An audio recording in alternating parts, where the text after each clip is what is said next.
ہم کریں گے ہر مظلوم کی حمایت۔ السلام علیکم، میں ہوں حرین فاطمہ اور آپ دیکھ رہے ہیں حمایتی نیوز HD چینل۔ نظر ڈالتے ہیں آج کی اہم خبروں پر۔ گرینڈ ڈیموکریٹک الائنس کی جانب سے مورو کے قریب نیشنل ہائی وے روڈ سے دھوجا مقام پر انتخابی نتائج کے خلاف احتجاجی جلسہ منعقد کیا گیا۔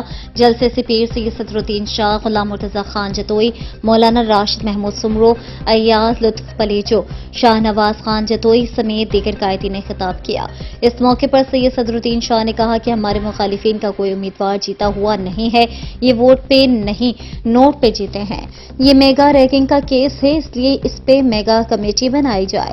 ہم پہلے بھی سپریم کورٹ آف پاکستان سے مطالبہ کر چکے ہیں، آج پھر یہ مطالبہ کرتے ہیں کہ وہ اس معاملے کو دیکھیں۔ عوام سڑکوں پر کیوں آ رہی ہے؟ کیونکہ ان کو پتا چل گیا ہے کہ ان کا ووٹ نوٹ پر چلا گیا ہے۔ 23 تاریخ کو کراچی میں میٹنگ ہے، اس میٹنگ میں آئندہ کا لائحہ عمل واضح کیا جائے گا۔ آج مورو میں عوام ہمارے ساتھ کھڑی ہے، یہ خواب نہیں ہے، یہ عوام ہے۔ اس سے پہلے غلام مرتضی خان جتوئی نے اپنے خطاب میں کہا کہ ہمارے عوام ہمارے ساتھ ہے۔ پیپلز پارٹی کو دھاندلی کے ذریعے کامیاب کروایا گیا۔